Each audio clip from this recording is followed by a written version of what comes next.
In 2014, Bitcoin maximalist Pierre Rochard predicted that Bitcoin would spark hyper-Bitcoinization, not by slow adoption, but through a speculative attack on fiat currencies like the dollar. Companies like Michael Saylor's Strategy and also Strive aren't just buying Bitcoin passively. They're using sophisticated financial engineering to acquire cheap dollars and convert that into Bitcoin. To walk us through the mechanics, I'm joined by Jeff Walton, Chief Risk Officer at Strive, who explains how financial incentives, not policy, eventually drive currency shifts. What's the real end game here and who loses if it doesn't work out? Let's dive in to find out with Jeff. Jeff Walton, welcome back to Bitcoin for Millennials. Thanks for having me. Yeah, happy to see you. I'm super interested to learn what you are doing at Strive and the products you're building. Of course, we talked a lot about MicroStrategy and all these types of like products that they are building to acquire more Bitcoin in a smart and optimized way.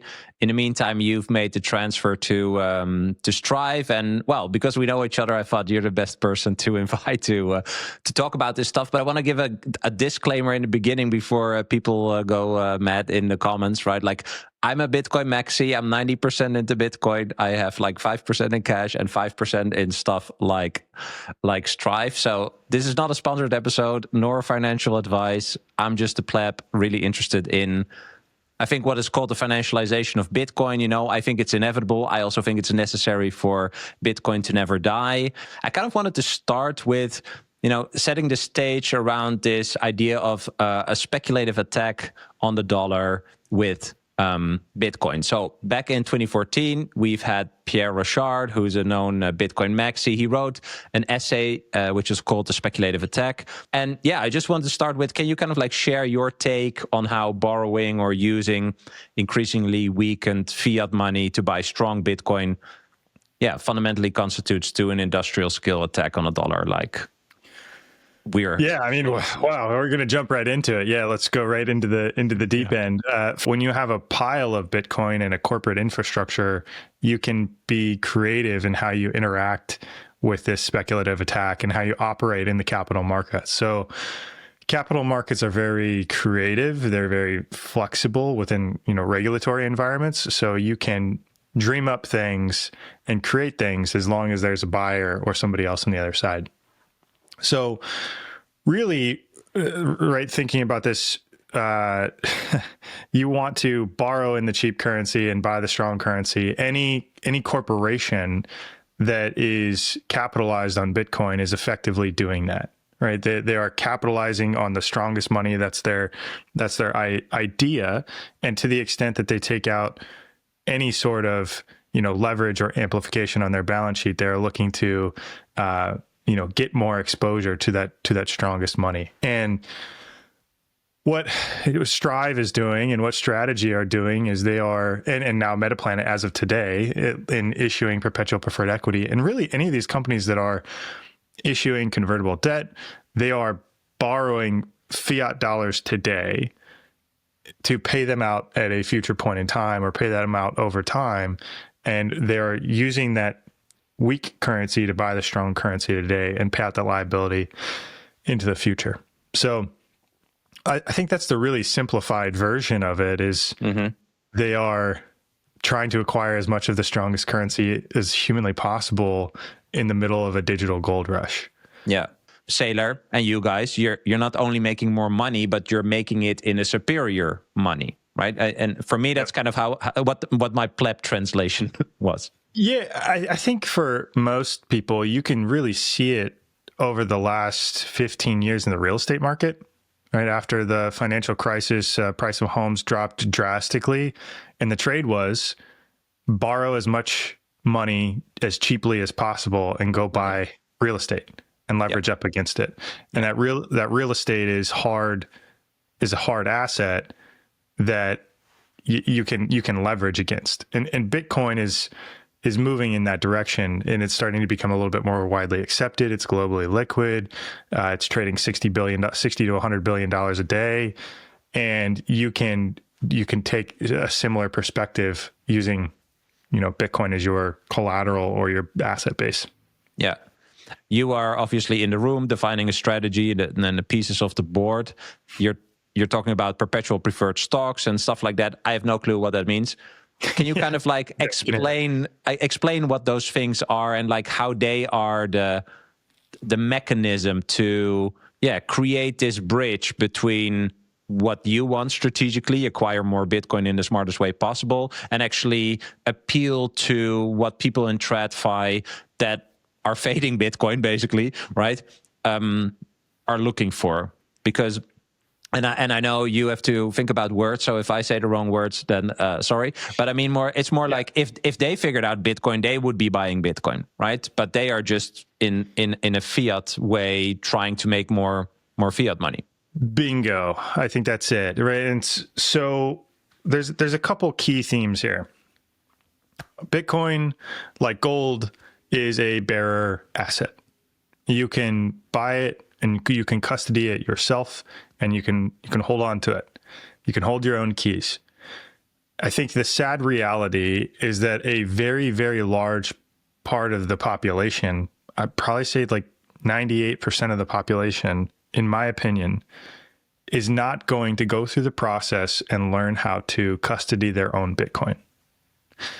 Like previously, before the Bitcoin ETFs, you'd have to, if you wanted to convince somebody to buy Bitcoin, you say, hey, take this money that you got in your checking account, go send it to an exchange, right? And this exchange that you've never heard of, like Coinbase, you're going to go buy this magic internet money that you can't touch or feel. And then you're going to take that money and you're going to send it to a, wallet USB drive, and you got to track these 12 words, and those 12 words have got to be in that order. And if you lose those 12 words, your money's gone. You're like, okay, the risk profile here of like having to do that is complicated, right? Particularly for older generations that aren't adept at computers, right? You got to understand computers. You got to be able to like understand how this asset class works, and you've got to be really just genuinely curious about it. Now, all of that changed with the Bitcoin ETF, right? You've got the companies like BlackRock that are doing all of the hard stuff for you. They're custodying the Bitcoin. They're doing all of the hard things. So now you can buy it at a click of a button, and you don't have to worry about all the sketchy stuff that was there previously. Now, that's a really great inroad into, larger pools of capital being able to buy Bitcoin exposure as these ETFs. Now, there's enormous pools of capital out there that would like Bitcoin exposure, but everything that they see is volatility. And when you have a portfolio and you need access to capital in, a year, 2 years, 3 years, or 4 years, you cannot stomach a 50 to 60 to 80 vol asset. Like, you cannot be in a position where you need the money in 2 years and you have to liquidate at depressed prices. That is not an appealing asset to hold. Now, what companies like Strive and Strategy are doing is we are taking our piles of Bitcoin and we are structuring and tranching different Bitcoin exposure assets with different risk return metrics, with less volatility, less upside, but also less downside, so less volatility, and attracting different pools of capital to those specific instruments. So you can think about, any of the boomer generation and their retirement accounts. You could think of 401ks, you could think of pension funds, you could think of insurance companies. Anybody that would benefit from a little bit higher yield, but can't stomach the 60, 80 vol asset, they would benefit from holding something like this. And so the question is, like, how does that work? Bitcoin doesn't have a yield, right? Like, what do you mean you're giving me 10, 12% return and with no volatility? Mm-hmm. The answer to that is the companies themselves, so Strive and Strategy, and now MetaPlanet as well, are underwriting that risk.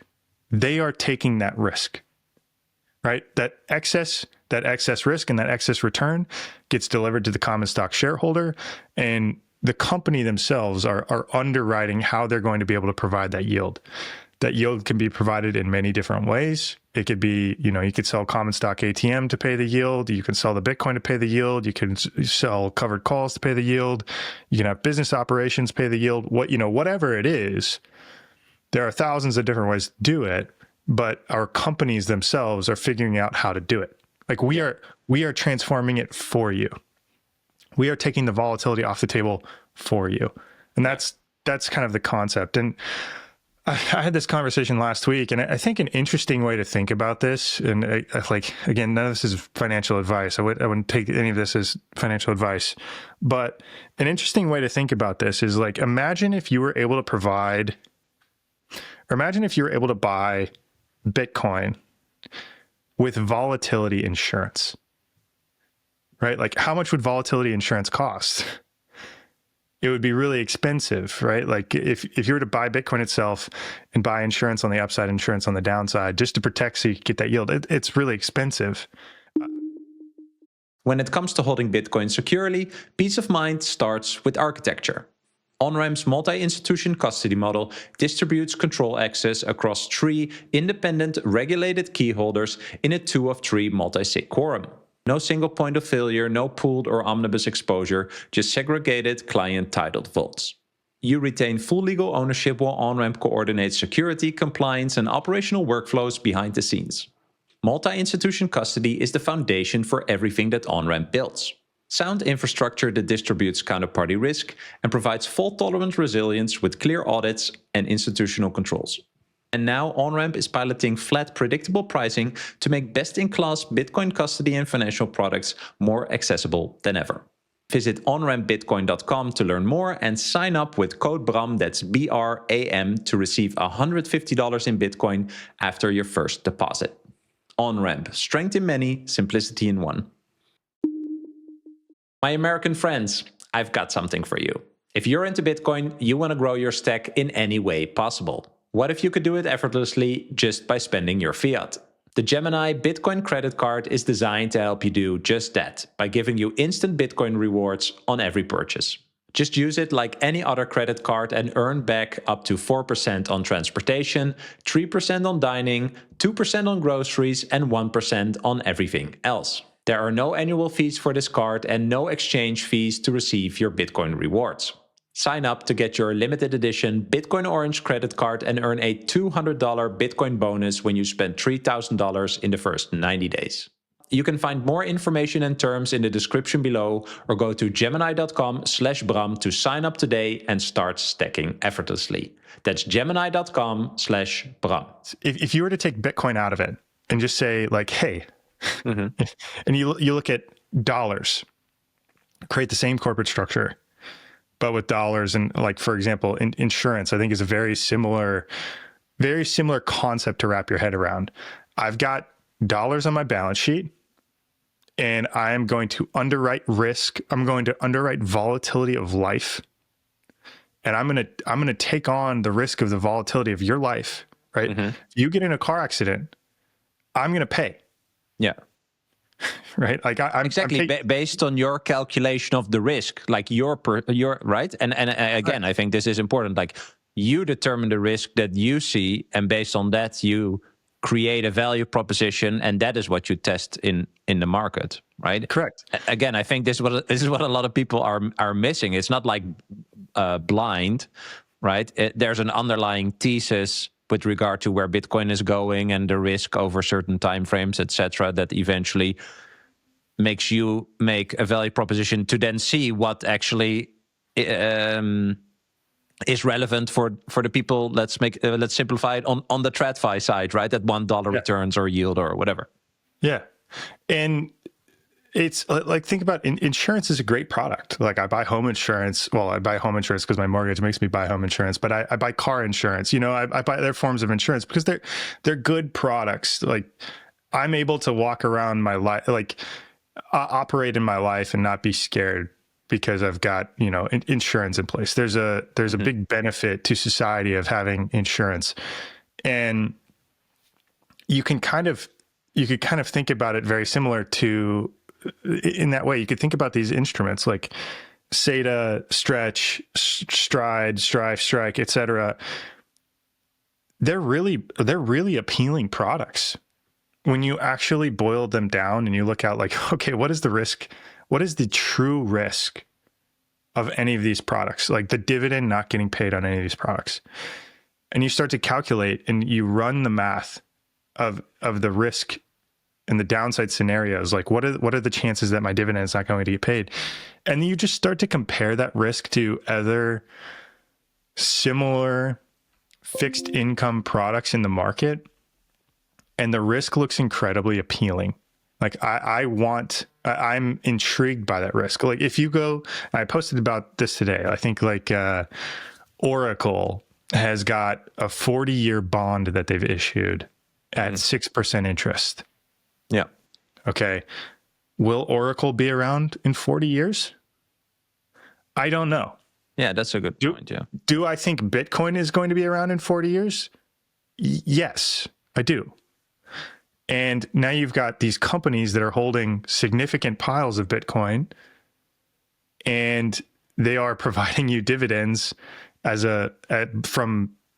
they're providing you dividends effectively from this big pile of financialized Bitcoin.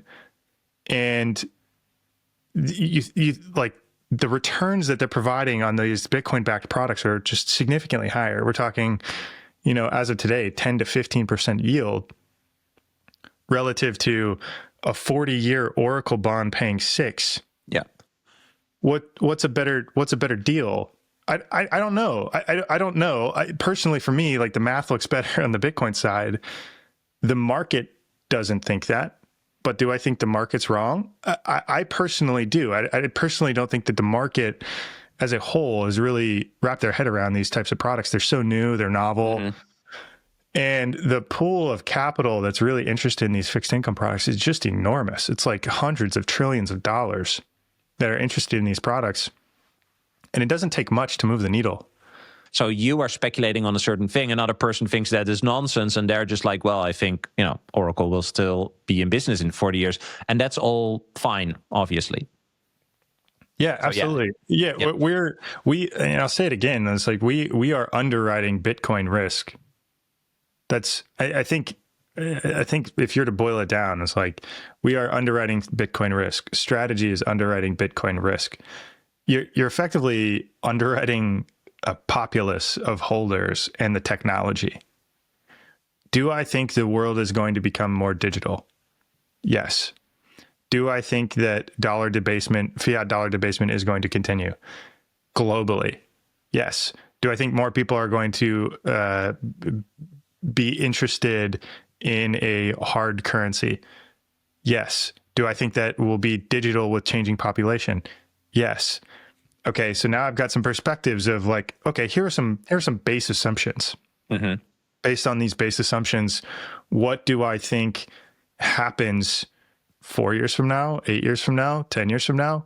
Yeah. And how can I structure a balance sheet and portfolio to take advantage of those underlying assumptions, but also provide products to the market that are really appealing? And that's like to your point here, it's like, okay, does everybody want 10% yield relative with low risk and low volatility?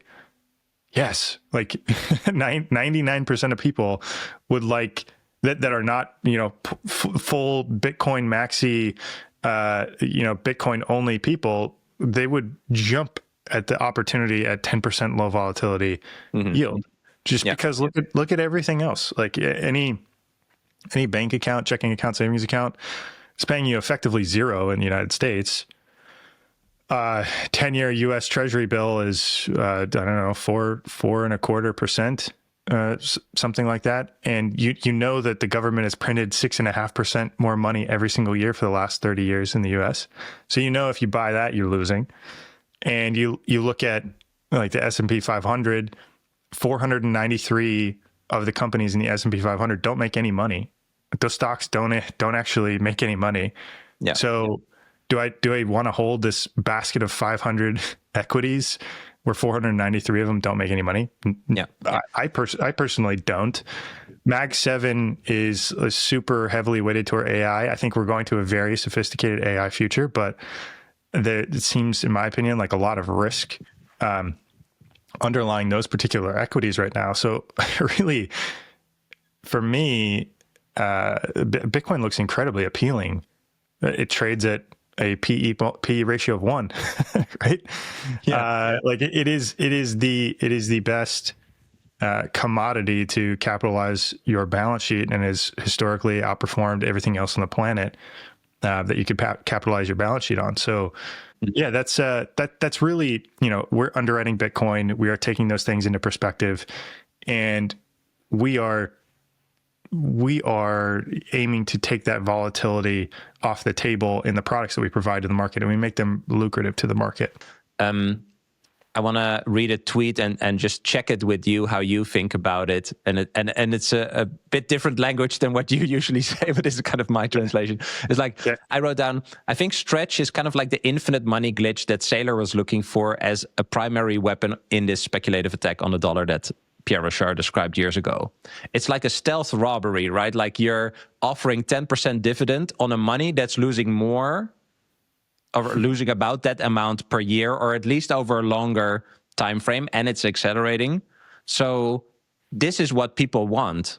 Just classic financial thinking is like, okay, I want a return on my savings. There's nothing other stuff that's happening. This is just, I want to park my money and get an interest. So I said it's basically free money. I got a lot of shit for that, but it's basically free money to buy Bitcoin. And with free, I mean more like it's so attractive compared to any other option in the traditional finance world for people that just want to park money, not be an investor, not be a speculator, right, and stuff like that.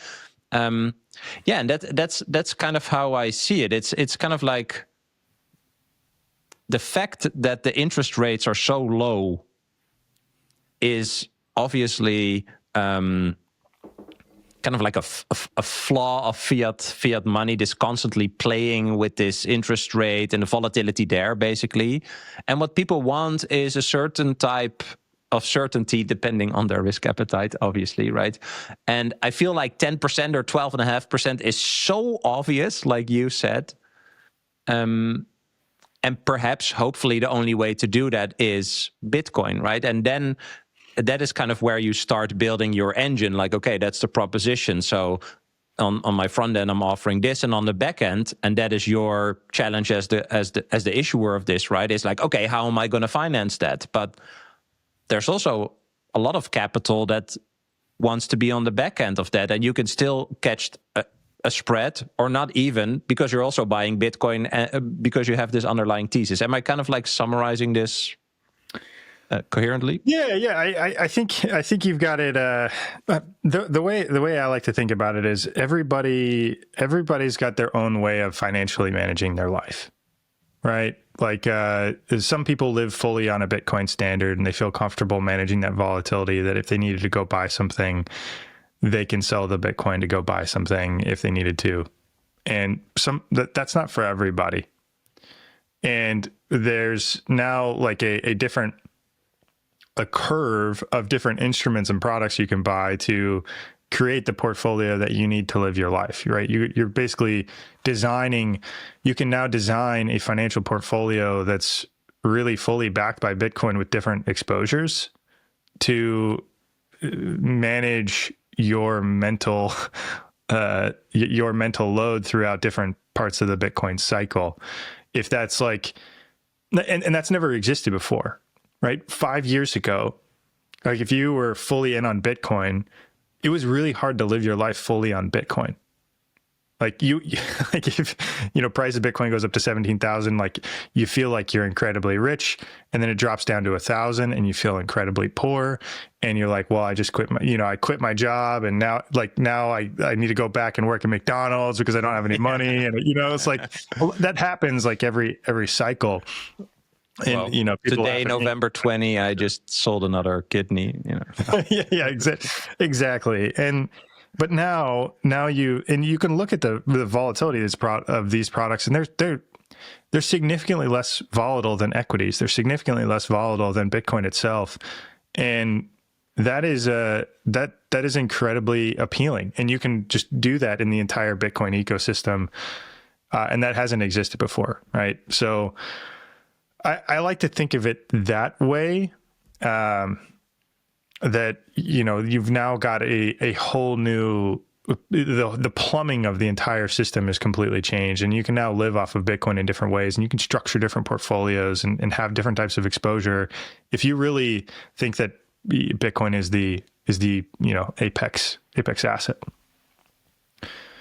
So maybe it makes sense to talk about the preferreds, just a little, like explain it a little bit. That's what I wanted to ask, like the difference between that, like how does that work versus convertible debt versus common equity raises, right? Because as a company that wants to acquire Bitcoin, there are different ways that you could raise money, right? So great point. Go ahead, please. Yeah. So maybe I'll just talk about it within the context of Strive and like our capital process and progress of like where we are today. So earlier this year, Strive raised $750 million in a PIPE transaction. Okay. So we raised $750 million of equity with zero debt. That means it was just, you know, we get capital in the door, we give shares. And the goal was, hey, we're going to run a Bitcoin treasury strategy. We're going to be looking into M&A and biotech and offering perpetual preferred securities and doing the leveraged finance things that Strategy was doing at the time. And fast forward to, you know, our deal closing in September, we got the $750 million. We bought, you know, I think it was about $700 million net after fees of Bitcoin. And we are sitting there with a very clean capital balance sheet. There were companies that were throwing offers at us about, hey, here's convertible debt. You can take on this convertible debt. We'll give you another $250 million of this convertible debt. You could get the dollars, and we will, you know, trade this convertible debt and, you know, hedge against the stock and go along the volatility. And we turned all of those offers on convertible debt down because of the terms and conditions of the convertible debt were very draconian. And what that means is like they weren't in benefit of the issuer. So they had margin calls, they had a maturity date, they're traded in 144A transactions, so they're not publicly traded, retail can't buy them. And it's basically a investor is long the volatility of your equity. So we turned all those down, and we were really interested in the development of what Strategy was building with perpetual preferred equity, and that ultimately led to the birth of SEDA. So SEDA, a perpetual preferred equity, is you can think of it as it was an IPO. So we issued new equity shares, brand new equity shares. They didn't exist previously, and we got there was $200 million notional raise, and net after fees and everything, we got $150 million after the discounted pricing. So we got $150 million to go buy Bitcoin as soon as the deal closed. So the really interesting thing about perpetual preferred equity is that there is not a maturity date. Like the holder of the perpetual preferred equity, we're going to pay at $12 per share, and it will vary and update over time, but we will pay $12 per share as of right now annually to anybody that's holding a share of perpetual preferred equity. There is no convertibility. It doesn't convert into common stock shares. The perpetual preferred equity, SEDA, sits senior on our capital structure. And there's no maturity. So anybody that's holding the instrument, they can't call it. They can't like go get they would, if they wanted to quote unquote get their money back, they would have to sell the instrument in the open market to a buyer that's willing to buy it on the other side of the transaction. So one of the primary reasons that the market shifted in this direction away from convertible debt is because the buyer of this type of instrument is long the credit quality of the Bitcoin that you hold on the balance sheet, not long the volatility of the company. Yeah. So that's their perception of your ability to keep on paying the proposed dividend. Correct. Yeah, they are exactly. Sorry, the return. Sorry, dividend's not the right word. The yield. Yeah, So you think of the incentive of the holder of those two different instruments. The incentive of the person that's long the credit quality is like wants you to do well, right? If Bitcoin does well, like this will do well. I will get paid my dividend. I'll have liquidity in this instrument. Everything is gravy. The incentive of the convertible bond holder, they don't really care if the company does well or not. Because you've got this maturity date that's hanging out on the horizon. Like, I'm going to get my money back. As long as Bitcoin doesn't die, like, I'm going to get my money back anyway. And I'm just going to arb the crap out of this stock and just until there's no more volatility, until, I don't even care about the conversion. If it converts, great. Like, I make even more money. But the incentives are not aligned. If you want to self-custody your Bitcoin stack, I recommend the Blockstream Jade Plus. I've been using this premium Bitcoin-only hardware wallet for a few months now, and I love its design and ease of use. What makes it stand out is its open source hardware and software, and Blockstream's unique genuine check, which makes sure that your device is authentic. No backdoors or compromises. You can connect with the Jade Plus however you want, Bluetooth, USB-C, or you can go fully air-gapped with its built-in camera for cable-free QR transactions. The metal case feels solid and the color screen is easy to read, and it connects with your favorite Bitcoin apps like Blockstream Green, Sparrow, and Electrum. Get your Jade Plus today at store.blockstream.com and use code BRAM to get 10% of your entire order. Let's talk about something a lot of people don't think about before it's too late. Where are you storing your Bitcoin seed words? Are they truly secure? I found my solution with StampSeed. They now offer both 12 and 24 word titanium plates, so whether you're securing a hardware wallet or a multi-sig setup, they got you covered. Your seed phrase gets permanently stamped into pure titanium that withstands fire, survives water, and lasts for generations. Unlike shallow etching methods, StampSeed's patented tools help you to deeply stamp every letter for permanent readability, protecting your financial legacy. Their new kit includes test pieces for practice and is compatible with both the 12 and the 24 word plates. Paper seed phrases are a disaster waiting to happen. Secure your Bitcoin with StampSeed for decades to come. Go to stampseed.com and use code BRAM21, that's BRAM21, for 21% of your order between November 26th and December 2nd. If we were to take on a $250 million convertible bond and it had a 50% margin call, like if the price of the Bitcoin falls 50%, like you've got to post more capital. There could be a scenario where somebody with enough money can just sit on you, and like the incentives are not aligned. Like you can just short the stock and just continue shorting the stock as long as there's not buyers on the other side, and effectively like take the Bitcoin at the end of the day. Like if the loan itself is collateralized by the Bitcoin, the holder of that instrument is incentivized to short you and take the Bitcoin because it's collateralized by the transaction. It is the collateral in the transaction. So yeah, that's the primary difference. And that's like a lot of people have been really frustrated with this transition into perpetual preferred equity from strategy, which I think is just very short-sighted, because the narrative has been, well, strategy got these 0% coupon convertible debt and this 30 or 40% conversion premium. And well, these perpetual preferred equities are, paying 10, 12% yield, like 10 to 12% yield. Like that looks like a worse deal. But in reality, it's significantly a better deal, because there isn't a maturity out on the horizon into the future. And you don't have this overhang on your stock of the convertible arbitrageurs that are, moving against your stock. So yeah, it's an incredibly fascinating product. And additionally, the fact that the really interesting thing here is these perpetual preferred equities are publicly traded. So they've got a ticker, right? Ours, you can't buy on Robinhood yet. We hope that will be soon. But Strategy's instruments, you can buy on Robinhood, you can buy in any brokerage account. And so they're pretty liquid. And Strategy's got an ATM on top of theirs, so they can issue more when there's demand. That's a really big deal. And a lot of people don't understand how big of a deal that is. Like if historically, if you wanted to go raise debt capital, you had to, make a whole PowerPoint deck and go do a road show and go market and go to New York, go to London, go talk to all these people and say like, hey, we're looking to raise debt capital.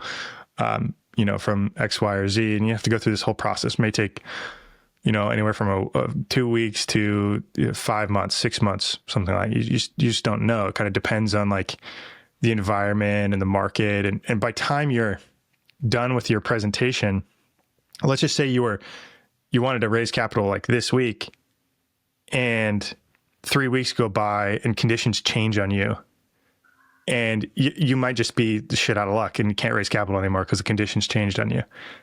Whereas now with an ATM on these perpetual preferred instruments, like if you want to raise capital and the market's good, you can do it at a click of a button.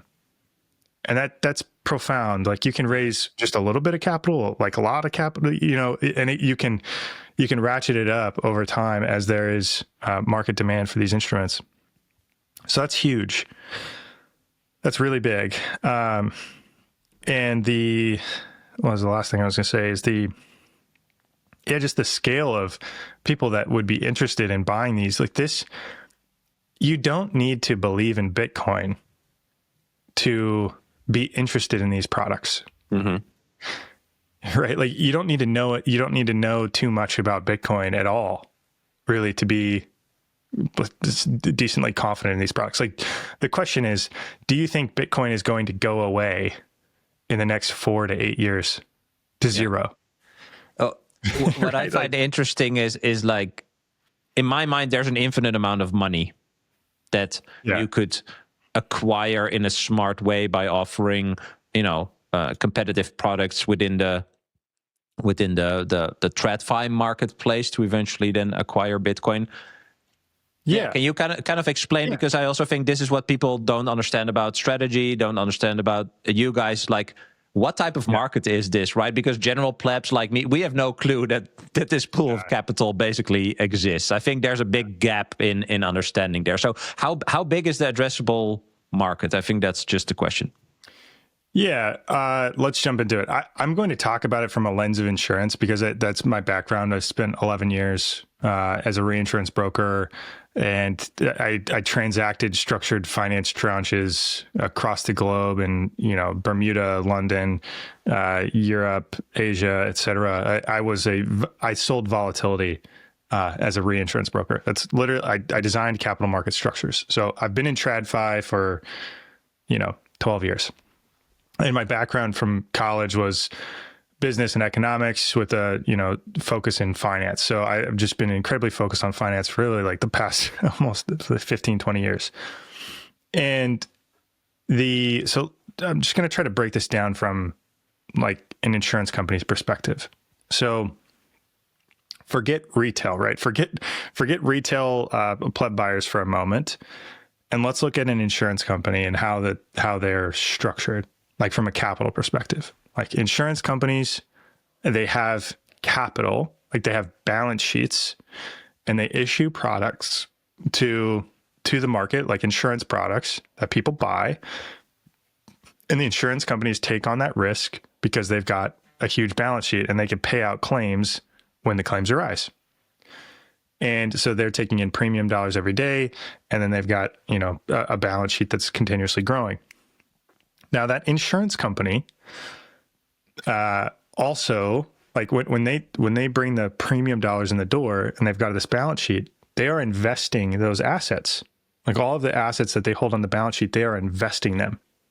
And they're investing them into different things, mostly bonds. About 80% of insurance companies' balance sheets are in bonds. And then 20%-ish are around equities. So a very heavily bond portfolio. Now, this is where like my prior job really ties in really well. Is insurance companies the worst thing is an insurance company. If you've got 80% of your portfolio in bonds and 20% of your portfolio in equities, the worst thing that can happen to you is you have volatility in claims. Right? If you have a catastrophe, if there's a Cat 5 hurricane that hits your portfolio, you say, "Oh shit, I need to liquidate all of these, assets in order to pay the claims." And what do we know about bonds? Bonds are incredibly illiquid. So, okay, if I'm an insurance company, I've got this huge balance sheet, and like if I had a Cat 5 hurricane that's going to crush me, I need to buy reinsurance protection to protect my portfolio from having to liquidate my bond portfolio, because it would be a fire sale. I would have to go fire sell all of these things that I'm holding that I don't want to get rid of. Okay. So that's why insurance companies buy reinsurance. They buy reinsurance to protect the volatility, and so they don't have to fire sell all of the assets that they hold on their balance sheet. Why do insurance companies hold bonds? Insurance companies hold bonds because that fixed income gives them an understanding, a mathematical understanding of how much money that they're going to have at different points of time. Yes. So they're able to pay out the claims that have different tails. Yeah. So you may have a dozen fire claims in a week, and then you don't have any claims for a year, and then you got somebody slips and falls and gets bit by a dog, and you got these claims that pay out over time. And so that's why you have this fixed income portfolios to meet your future liabilities. I was noticing that claims into the future, these insurance companies were really struggling. Like, insurance companies are pretty leveraged. They're 400% leveraged-ish. So that means they're taking in 4 times as many dollars in the door as they have dollars on the balance sheet. So like potentially a lot of claims can happen. And they would calculate future liabilities, but if your fleet of actuaries are wrong on their assumptions of what the future liability is, if they're wrong by 50 basis points, the business model doesn't work. Right? And I was starting to see this like at scale, where these insurance companies, these corporations are using like CPI index and building index and inflation figures to calculate future liabilities. But the actual claims that were happening were coming in significantly higher than anticipated. And why is that? And this because there's a delta between the actual number of dollars that were printed and what the indices that they were using to calculate their liabilities was. So I was seeing this happen at scale. And like literally, I had an insurance company that I was working on go out of business.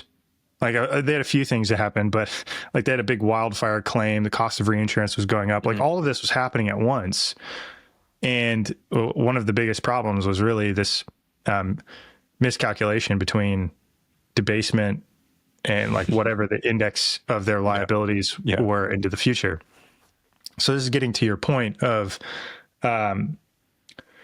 this nominal, the difference between like a nominal liability and I guess like a trended future liability, and how we see that. Like, okay, let's kind of stay on track here. Insurance companies, why would an insurance company be really interested in this perpetual preferred equity?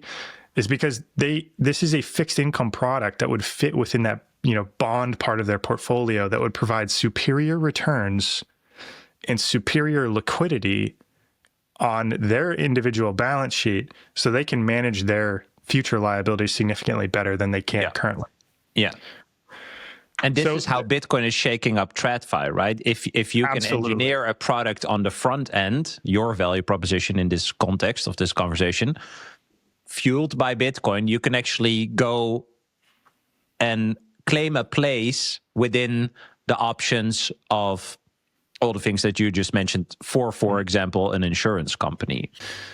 The reality is insurance companies are regulated by the states, the individual states that they're operating in, and they have rating agencies that calculate their financial solvency very frequently. Okay, very similar to banks. Banks are regulated. Insurance companies are regulated by a different regulatory authority, and often a little bit more conservative than the banking regulator. And so an insurance company, if they were to put Bitcoin on their balance sheet, Bitcoin gets 0% credit in their regulatory authority for how much capital that they need to carry relative to their liabilities. So what that basically means is that they get zero ability to leverage against the Bitcoin. Why does an insurance company model work? Because they take leverage, right? You've got a balance sheet and you're taking leverage on it. Yes. And so why would I put a asset on my balance sheet that I can't even take leverage in against? I don't care if it's outperforming or whatever. Like, I'm just not going to put it on my balance sheet if I can't leverage against it. Okay. So Bitcoin's out of the question. But you know what the insurance companies can hold is equities. They get credit for holding equities on their balance sheet. You can leverage against it. Okay, now that's an unlock, right? Like, now an insurance company can buy MSTR or, you know, our stock or, you know, any of these other perpetual preferred equities. And that's a little bit of an unlock. And that's as just an unrated equity. As these instruments get rated by the rating agencies like the S&P 500, Moody's, or Fitch, the amount of capital that can buy that product increases, like, as you go higher. Like, as the ratings go higher, the amount of capital increases that would be interested in buying that product, because your ability to leverage against it gets larger. Yeah. So, for example, I'm making these numbers up. These aren't exact numbers, but it's directionally helpful. Unrated fixed income securities, you get 45%. You could leverage up to 45% against it. You get 45% capital credit. Let's just call it that. And let's say it goes to B plus, then you get 55% credit. Let's say it goes to A minus, then you get 65% credit. Let's say it goes to triple A, then you get 85% credit. All of a sudden, like, the number of people that are interested in that product, like, it balloons, right? Like, the amount of capital infrastructure balloons as ratings increase and go higher, because there's incentive to hold those instruments, because you can structure creative finance on top of it. Yeah. And to go back to your business model, right? Again, to I would say paint the picture for understanding what you're doing. That is your challenge. Your challenge is to prove that this company, right, is good at engineering the machine that they're proposing. Is the core of what they do, right? Again, so I'm just trying to summarize in a sense that, because I see a lot of people like talking about it like, oh, it's so weird, Ponzi, whatever. But it's more like, no, just think about a business with a certain value proposition, and because they want that value proposition to exist, they have a challenge of showing to the world that they understand what the world wants, right? Yeah. And like you said, you've identified certain levels of capital that you can reach. And therefore, you have to reach certain thresholds and show that you can actually provide in what you say that you offer. Yeah, it sounds very basic, but I think just a lot of people we have to build over credibility. That. Yeah, exactly. Yeah, we have to build credibility. Like, this is a credit market. Like, what is credit? Like, credit is you're good for something, right? Like, you have to build credibility in the credit markets. Mm-hmm. Like, if you go back and think about the creation of mortgage-backed securities in like the 60s, 70s, when they were first created, they didn't instantly get investment grade ratings. You know, like, these are new securities, they're foreign, people have to wrap their head around them. Honestly, people that are used to using computers need to start getting into rating agency environments. So they you know, people that natively grew up with Bitcoin start getting into rating agency roles. You can start to wrap your head around it, right? Like, that just takes time, and I have no idea how long it's going to take. It could take years. Yeah, probably is going to take years. And there needs to be multiple companies that are issuing these products. And like, it's not just going to be strategy. One of the common criticisms we get was like, well, how are you going to compete with strategy? This is a hundreds of $1 trillion capital market, and we're all working together with a unified goal. Like, we view ourselves as a complement to the extent that, you know, strategy and Strive can both walk into a rating agency and demand that we get better ratings. Like, that's better than one company coming in the door. Now imagine there's 5. Now imagine there's 10. Pretty hard to ignore. Right? Yep. Pretty hard to ignore. Like pretty easy to ignore right now. You've got this one company strategy coming in the door, say, hey, we got this over-covered business model. We've got a ton of Bitcoin on our balance sheet, and you've got it's easy to say no.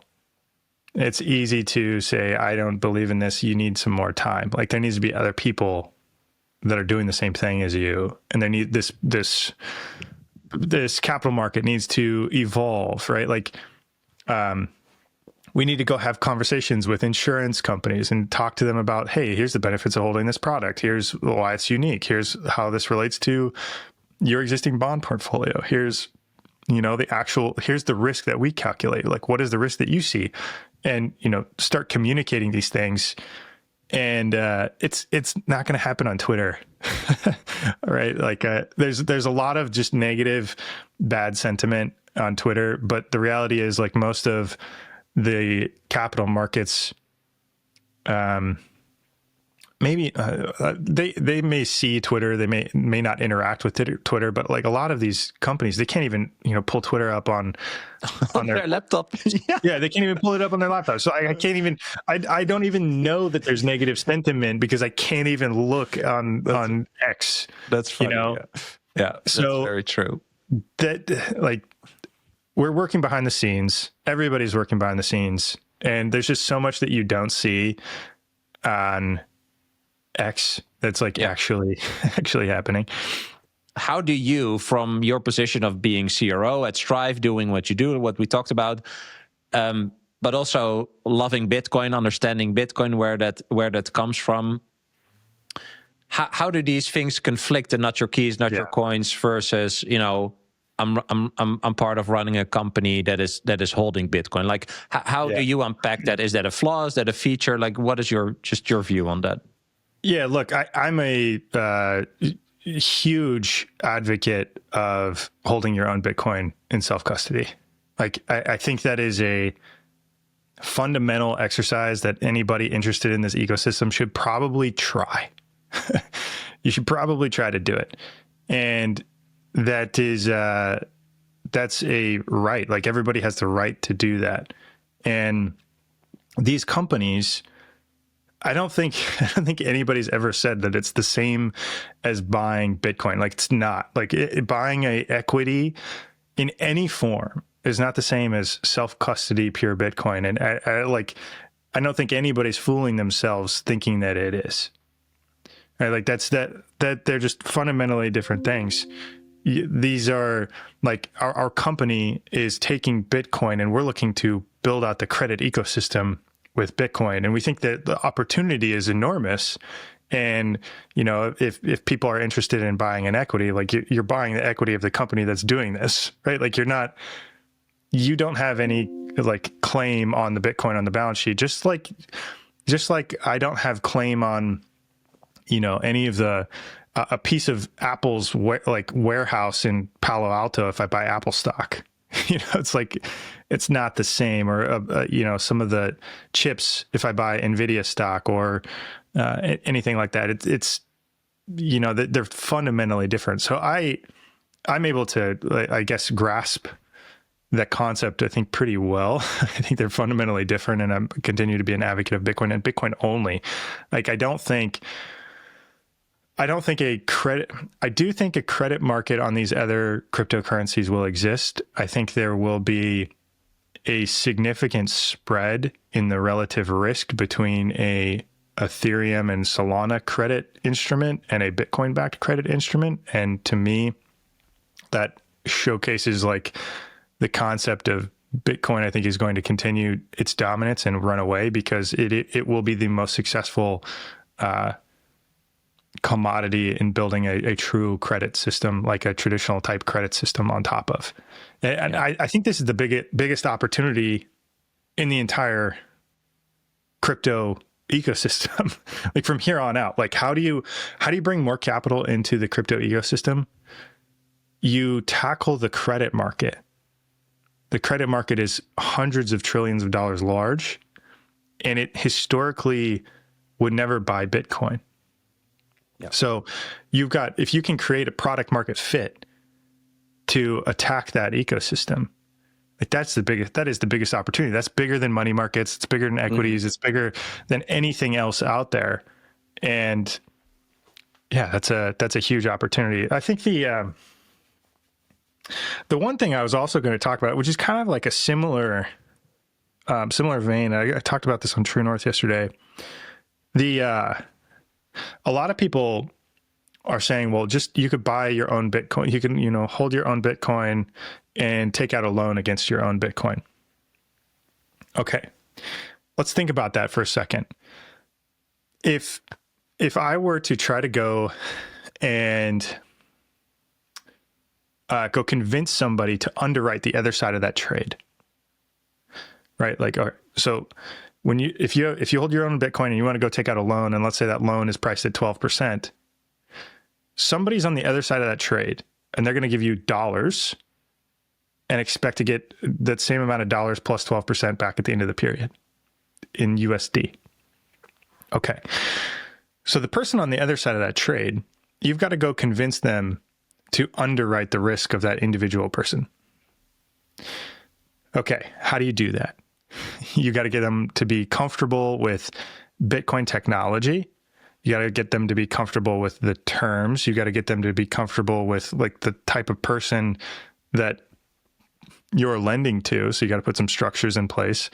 And in that entire process, like going to convince somebody to take the other side of the trade priced in USD is difficult, because if somebody is truly underwriting that risk, at the end of that risk analysis, the logical decision is to not lend to that person, and it's to buy Bitcoin. Like if you're trying to go convince private capital to do like these lending products priced in USD, the logical underwriting risk assessment is to buy Bitcoin instead of lending in USD. So the pool of capital that could potentially be interested in providing the USD other side of the trade is, in my opinion, very small. Now, on the other side, on these digital credit products, the pool of capital that's potentially interested in digital credit is enormous, because you almost don't even really need to know about the Bitcoin. Like, this is 4 times over capitalized. Like, they could pay the dividend for 100 years, and like you start to wrap your head around like just collateralization levels or capital levels, like just the math. And you can add that to your portfolio. Like, you could just be Bitcoin curious and dip your toe in a water and buy a perpetual preferred equity instrument, and like that pool of capital is enormous. So I just think it's a far more attractive value proposition and like a lot easier to sell digital credit than it is to sell a lending, like sell the other side of the trade on a lending platform. If Bitcoin is truly the new global hurdle rate for capital, for what you are doing, what happens to all these other assets or asset classes that people park their money in, right? Corporate debt, short-term bonds, real estate, stuff like that. They fail to clear that bar of that hurdle rate. That's the concept, right? Yeah. Like if you measure everything against Bitcoin. Oh, this is a good question. Yeah. So, yeah. Yeah. Yeah, this is a fascinating question, and I've been pulling on this thread personally and thinking about the context of risk with all of it, because really, and this is what I've been like yelling at the top of my lungs, is, in my opinion, risk is mispriced globally, and I think the world has gotten like really untethered from risk and like true risk assessment in everything. Particularly because of fiat. And this is a symptom of fiat, like fiat currency. And so what I really think here is that the presence of Bitcoin, new cryptocurrencies, And the presence of these new Bitcoin-backed credit instruments, I think, will be cleaners of the capital markets into the future. All right. So Saylor says this a lot, right? Okay, fix the money, fix the world, right? This Bitcoin fixes the money. Okay, cool. Money's fixed. Let's go into, if we want to fix the rest of the world, we need to fix the capital markets. What does that mean? We need to fix the bond market. We need to fix the equity market. We need to fix the money market. We need to go in and infiltrate, all of these different pools of capital. So how does that happen? Well, you create instruments that are superior to everything else in the entire asset class, that make them so good that they're too good not to hold, just like Bitcoin. Right, like I heard of Bitcoin for the first time in 2014, and it really didn't hit me across the head until COVID in 2020, and I was like, oh my God, this is just too good to not hold forever. Like, at least have a little bit and hold forever. And then you buy a little bit and you start holding it for a long time, and you're like, oh my God, I don't have enough of this, and that's kind of how it evolves. But really, when I think about this instrument SEDA that we just issued to the market, right? We issued 150 million, or it was $200 million notional, but we raised $160 million net after fees. We got $150 million that we could deploy to Bitcoin. Okay. That $150 million is now $150 million that's not going to somebody else. Right? So that is going to continue to happen. And in my opinion, I think these digital credit instruments will be really the beginning of cleansing the highest, worst things in the capital markets, right? So other high yield instruments, people that are issuing debt capital, the capital allocators now may look at those things a little bit differently, right? Like if I got the opportunity, if I have opportunity cost of, 12% yield in SEDA and it's 3.5 times overcapitalized, or 12.5% yield for, I don't know, mom and pop, corporation number 4,000, right? With zero money, a promise. They're like, hey, our business is good. I promise. I'm pretty sure we have demand. That's all you have on the other side of those high yield instruments for the most part, future cash flows. Or you have this product that actually, this company actually has the money. So you start to compare the risk profile of those two, and you're like, well, why would I take, this high yield, promise of future cash flow when I could take this high yield instrument that actually has the money? Okay. So that decision is going to happen hundreds of thousands of times, right? We're in the early days here. We're how much digital credit has been issued? Is $8 billion. Mm-hmm. But this is the essence of the fiat money system, like you said. It's promise, right? Yeah. It's literal. It's not even credit. It's the promise of being credit worthy, right? It's even more abstract than. I just want to pinpoint that, because that, I think, is the paradigm shift of Bitcoin in general. With Bitcoin, you either have it or you don't. Yeah, it's very simple. Right. You're good for it, or you're not. Exactly. Yeah. And so when you really boil down the actual risk profile of a lot of the other things in the credit market, the differences become very stark, right? How do you? And we just saw it a couple of weeks ago with this company, First Brands in the U.S. Filed for bankruptcy. First Brands had $11 billion of private credit available in the market. And that private credit has effectively gone to zero. It turns out they don't have any money, they have no assets, the credit has effectively gone to zero. And there's nobody to buy it on the other side, because it's a private market, right? It's not even publicly traded. It's not even OTC traded. There is no buyer. Right, you have this fixed income instrument that goes, you're like, okay, cool, I'm getting 10% yield, but then it goes to zero. It's a very binary outcome.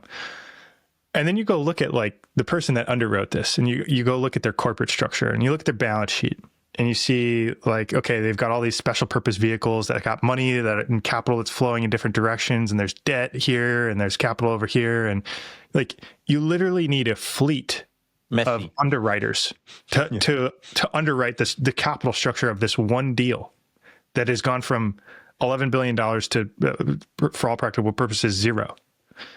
Okay. Huge risk. Like, how do you quantify that? It's really difficult.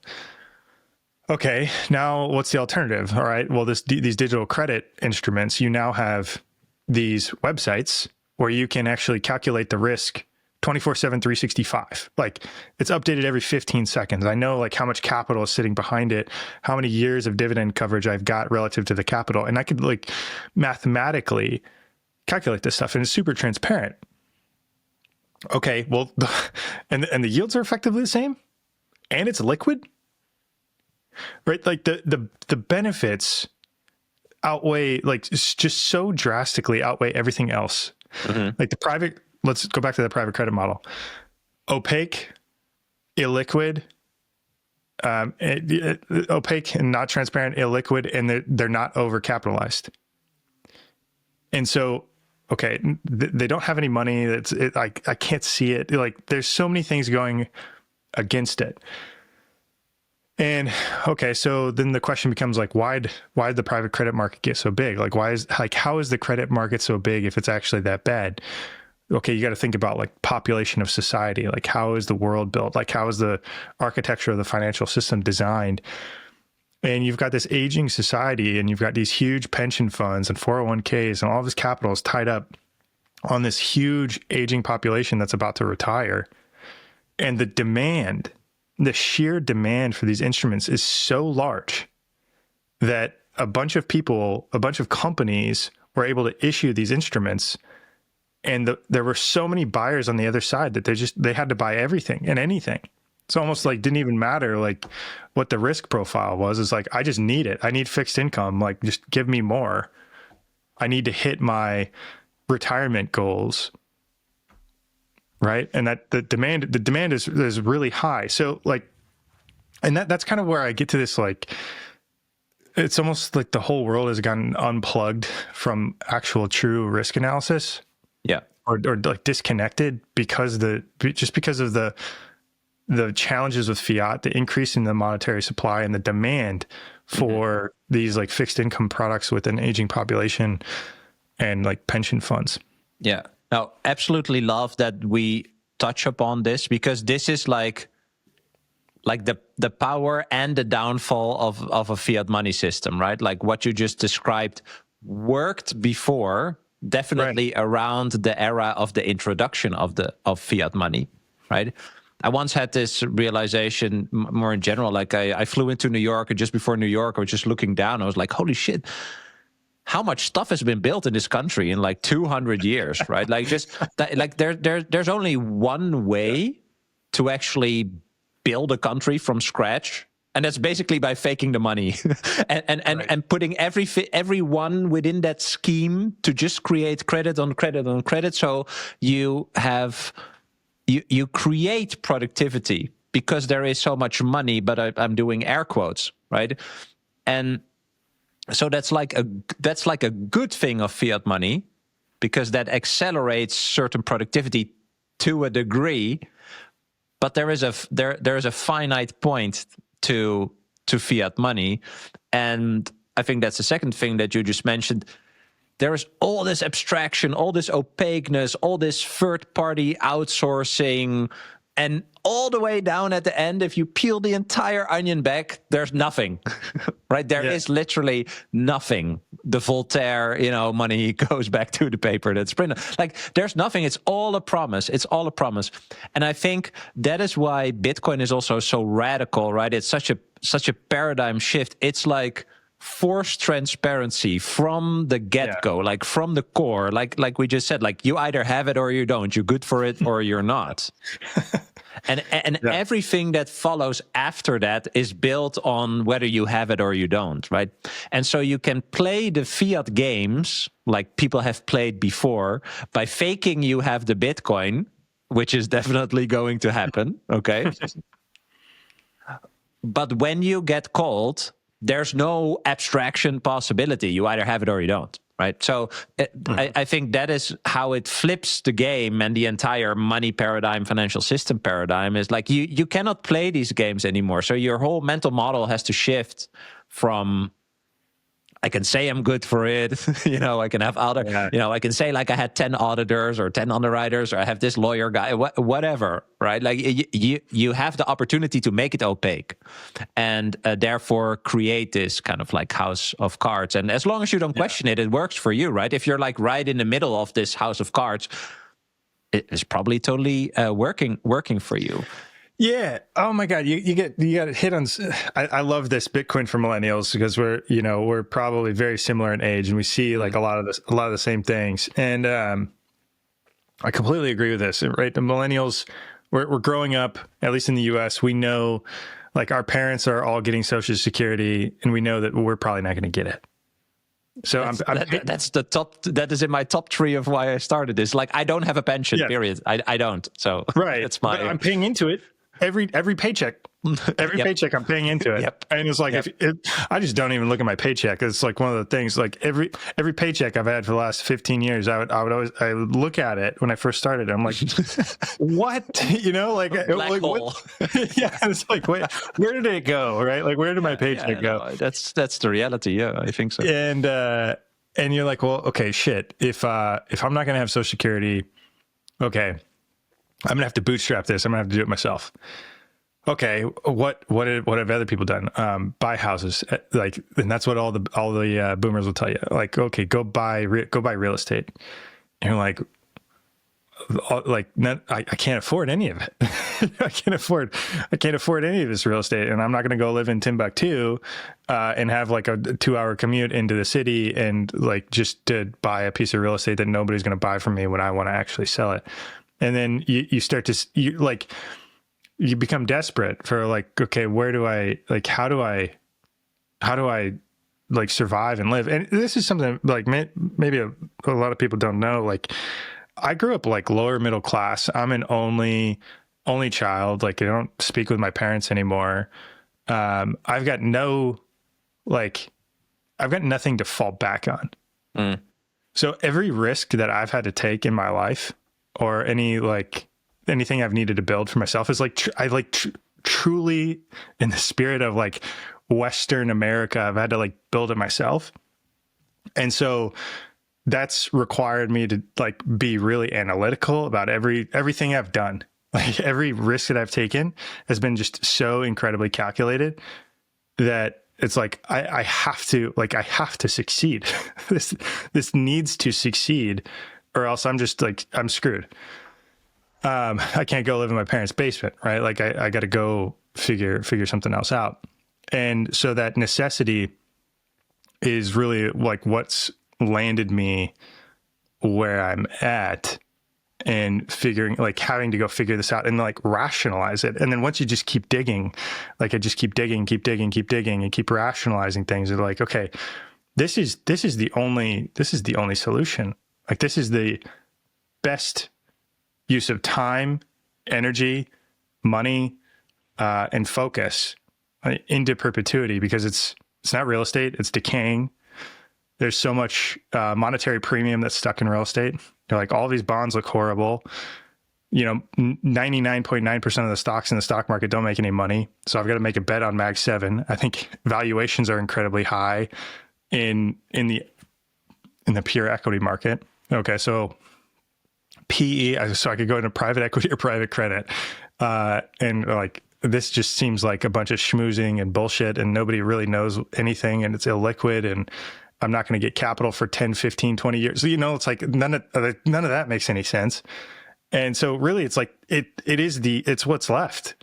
It's like, this is what our generation like can hold and build and be a part of, and like actually make a better world. Like the world can be improved here with with this instrument. So yeah, man, there's a lot here. Like, I'm glad you're doing this podcast. It's good. It's necessary. This is why you stack Bitcoin as a millennial. Like, we're going to clip this. This is exactly why I'm talking about this. I could not agree with you more.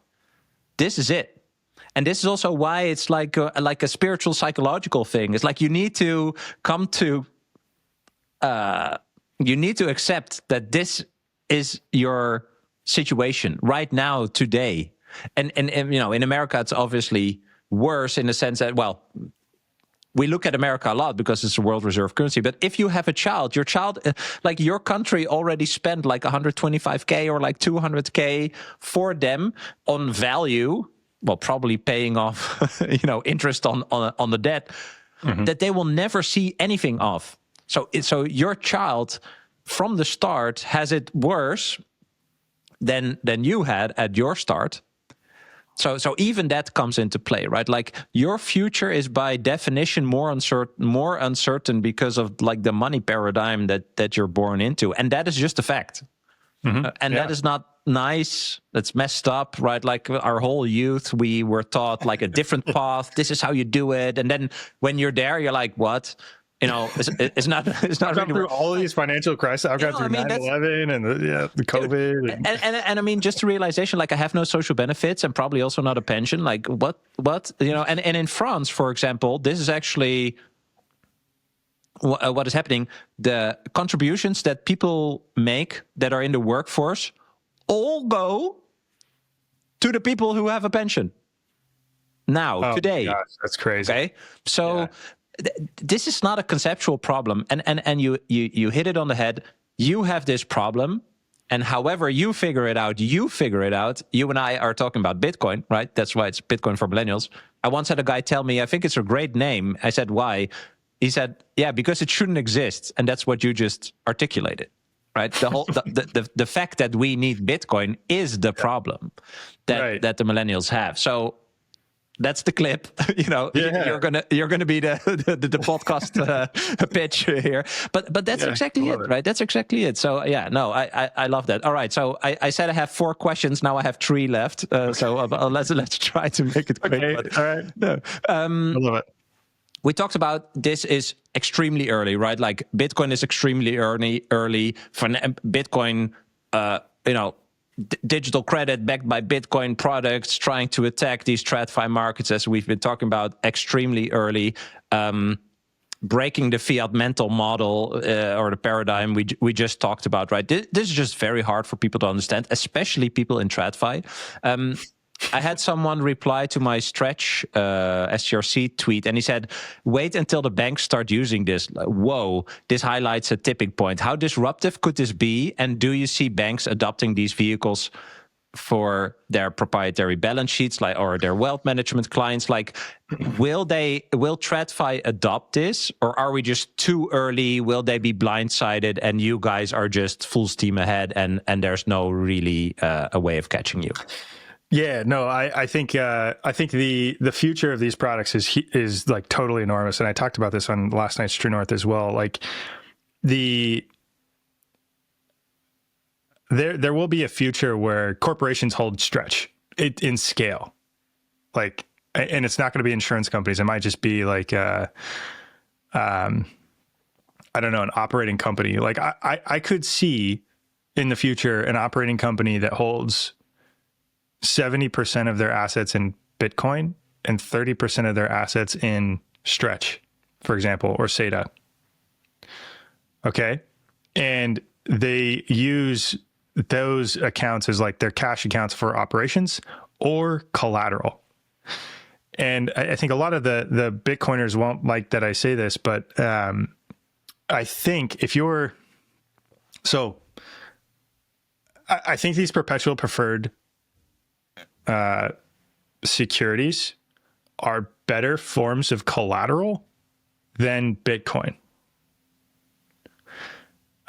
You know, we've all of us have talked about like Bitcoin is pristine collateral. It is. Bitcoin is pristine collateral if you view your world in Bitcoin. Bitcoin is your unit of account. It's the most pristine form of collateral. But these securities are even better form of collateral because they're over collateralized by pristine collateral, or they're over covered by pristine collateral, and they're not volatile, or they're less volatile.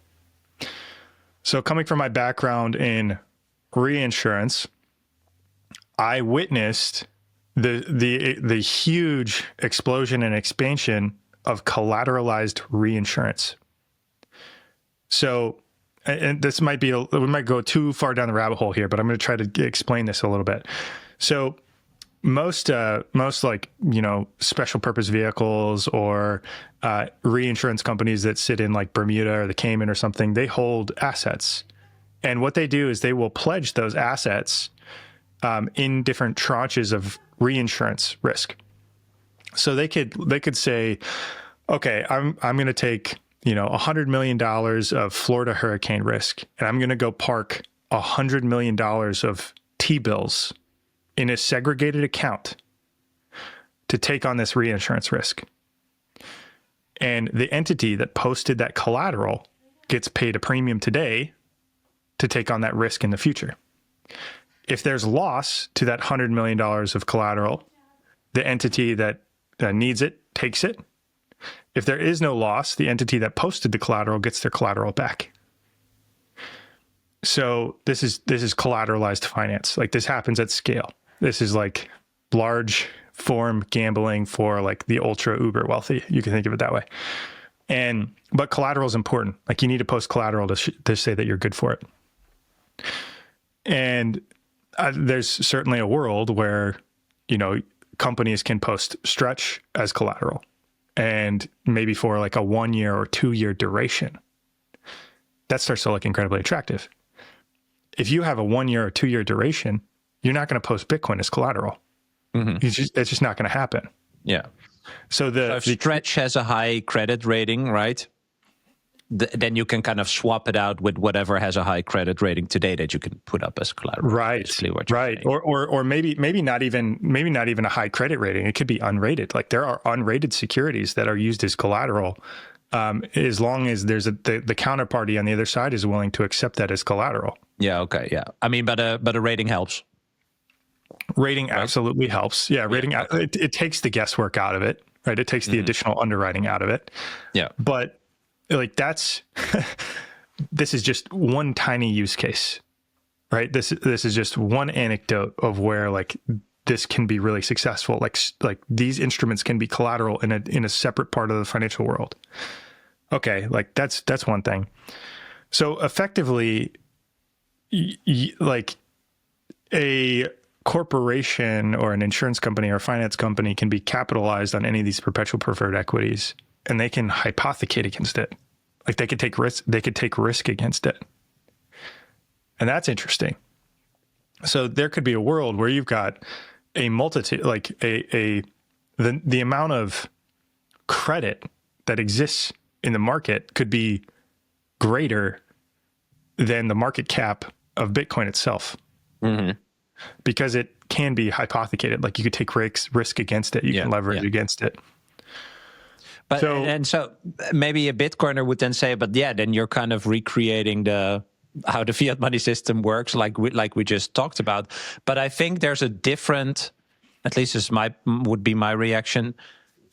There's a different underpinning value, right? So again, you can play the games,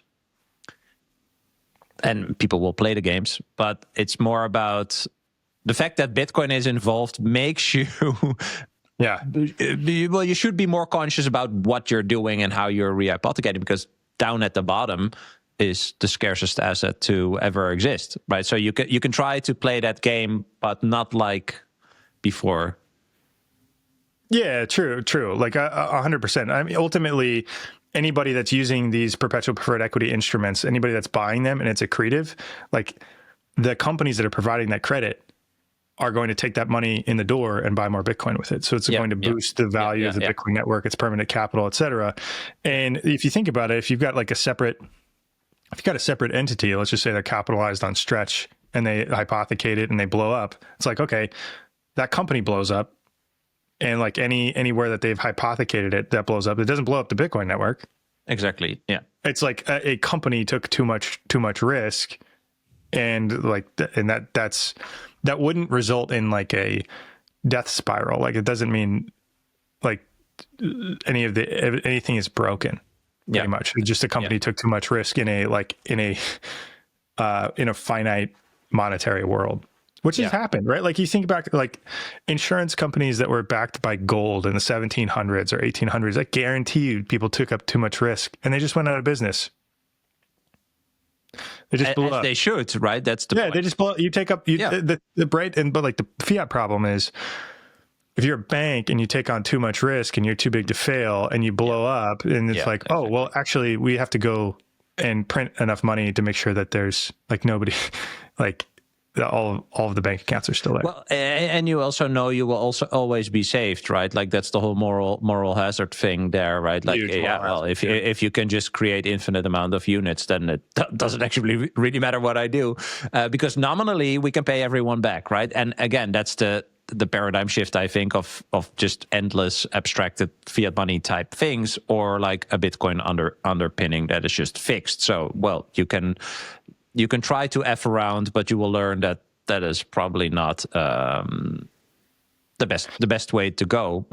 This takes time, and again, I think there will stuff will happen along the way, but that's kind of to show like why Bitcoin is in that sense also a pristine collateral. Like you don't want to f with it in that sense. Yeah, absolutely. Yeah, you don't want to put it at like at too much risk, like at danger. Yes. Like I think risk taking is fundamental in humanity, right? Like humanity has been taking risks like forever.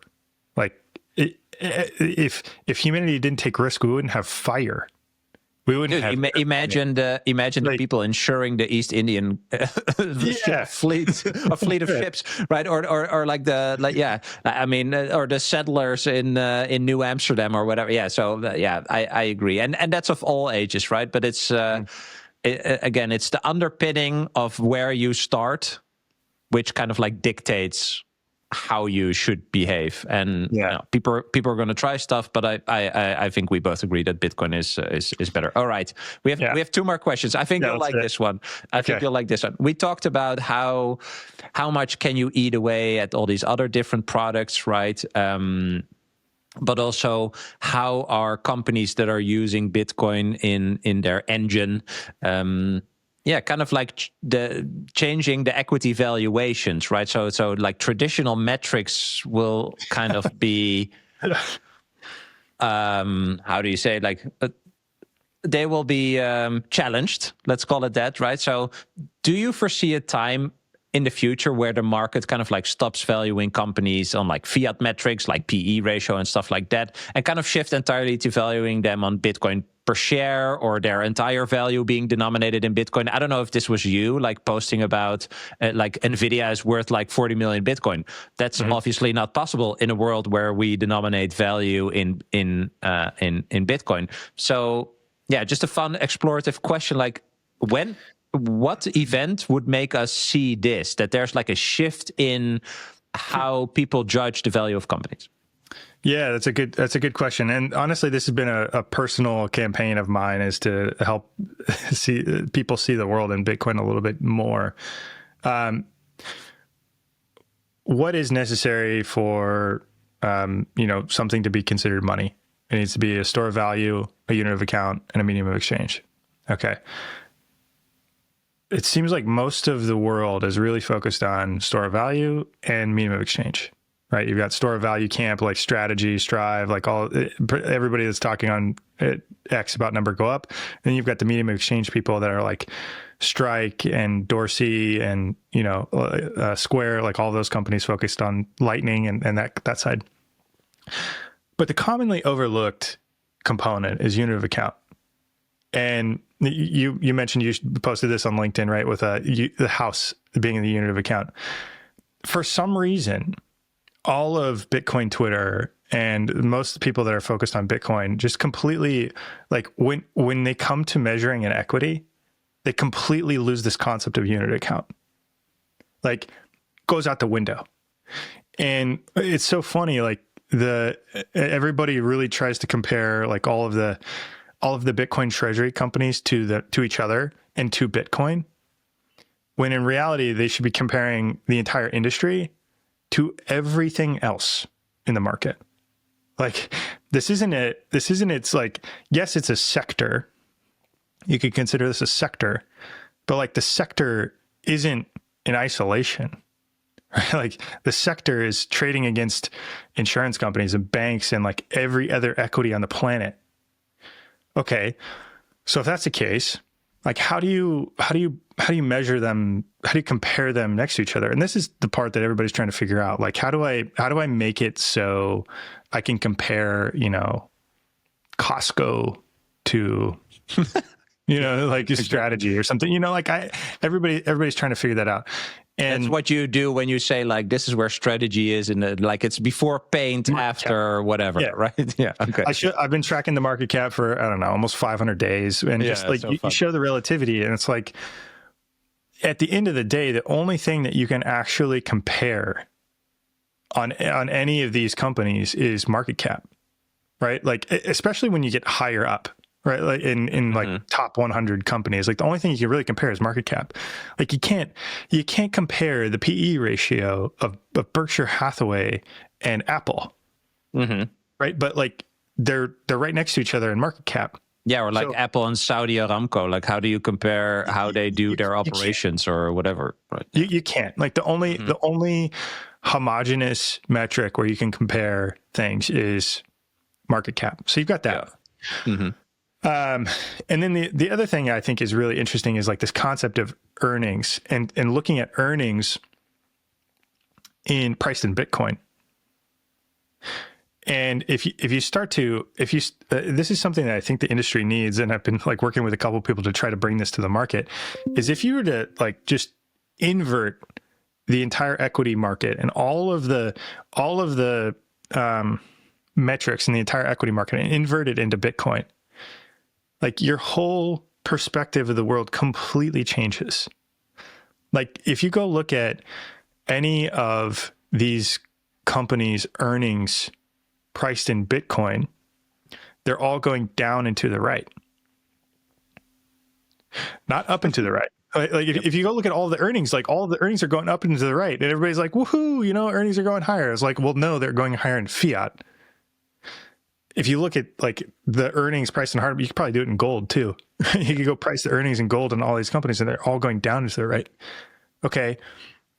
If we do think that Bitcoin is going to be a reserve asset, if we think an economy can be built on it, if we think corporations are going to have incentive to hold it as a form of monetary debasement hedge, or whatever reason it might be, you need to start using Bitcoin as a unit of account in the equity market as well.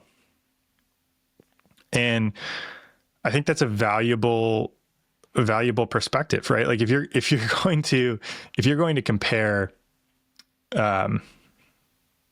if you're going to compare like earnings metrics or PE ratios, like, it's like, how good are you at earning Bitcoin? Exactly. And that's how you want to compare people, right? How good are you? If I have stock in a company that's losing Bitcoin, right? Right. Why should I park my money there? Bingo. Eventually, I want to invest in the companies that make this back to the start of the conversation. This is also why I got so interested in Strive, is when I heard a podcast with Matt, and it's just very basic. Like, what's the best way I, with my company, could acquire the most Bitcoin possible? And if your best way is creating software and hardware products, or refining oil, or selling cars, or whatever, like, doesn't really matter, right? Pick your expertise, your interest. But that's going to be the measurement stick. Yeah. Yeah, absolutely. Absolutely. Like, and some of them are fascinating, right? Like you could go in and like do this analysis. Like if you look at this company, there's a company in the US called CrowdStrike. I don't know. I think they're like 90th or 100th largest US company. Over the last 4 years, in Bitcoin terms, they have lost like 18,000 Bitcoin. Like negative 18,000 Bitcoin in Bitcoin over the last 4 years.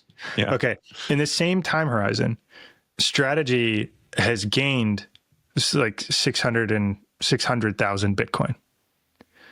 Okay. Like, Oh my God. Like my brain I can't like this, like yeah. you start to compare them and you're like, this is like so egregiously disproportionate that I can't even comprehend it. And you start to think about, and this has been part of my original thesis at the very beginning, is like, why does the equity market, like why are equities priced the way they're priced? Okay. You got to think about who are the players in the game? What are the players' incentives in the game? Like, how do you value these things? Who's valuing these things? Do the valuations even matter? Is the market efficient? Is the market not efficient? How is the market structured? And there's some crazy statistic, like 60% of the equity market is passive investments. Okay, well, if you know that 60% of the market is passive investments, I'm going to front run them on every single trade that they do forever. And so the rest of the 40% of the market is trying to front run the rest of the 60% of the market, like in perpetuity. And if you know these things exist, like that's why, like, you know, people buy the S&P 500, even though 493 of the companies don't make any money. And right, so if I know that exists, like that should impact how I value a company. That's why multiples exist, is because people are buying, they don't even know. Like, why do multiples exist? That's why. And that those are bids that are never going to stop.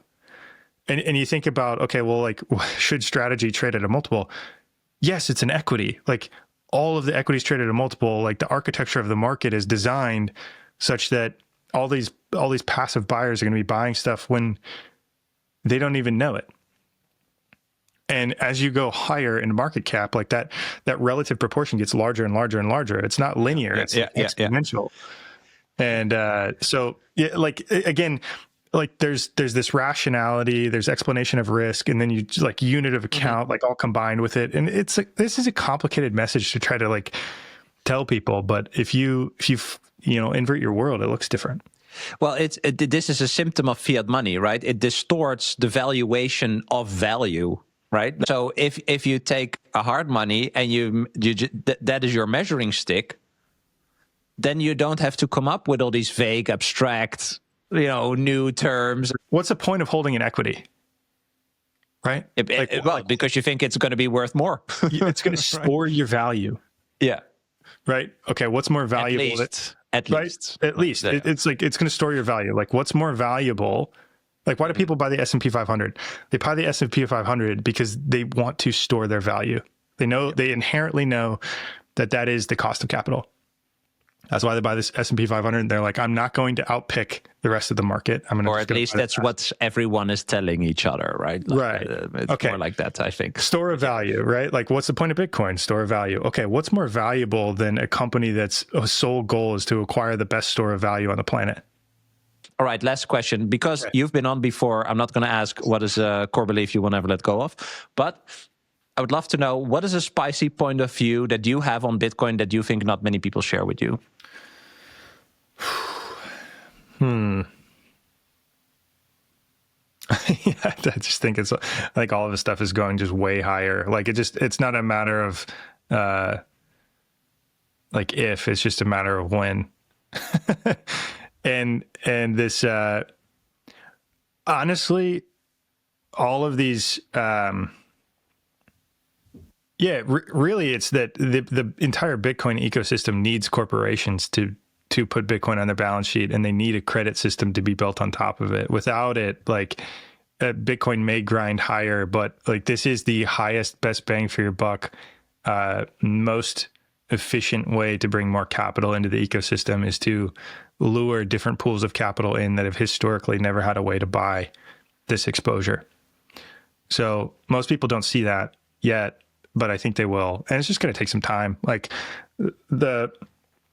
there's probably, with strategy, ourselves, and Metaplanet, there's probably, I don't know, 20 people maybe in the entire market focused on digital credit products today in November of 2025. And like, hopefully that doubles and triples and quadruples in the next 2, 3, 4, 5 years. And then we have a whole decentralized workforce of people that are attacking different, credit pools to bring this capital market.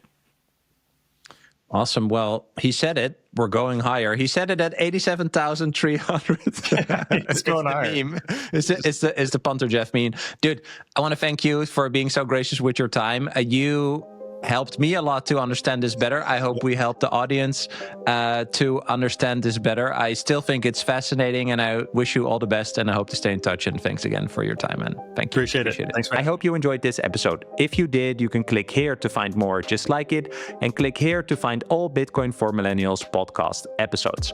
Also, please like this video if you want to help shine a light on the message of Bitcoin, and subscribe to my channel to stay connected. I hope to see you for a next episode. Bye.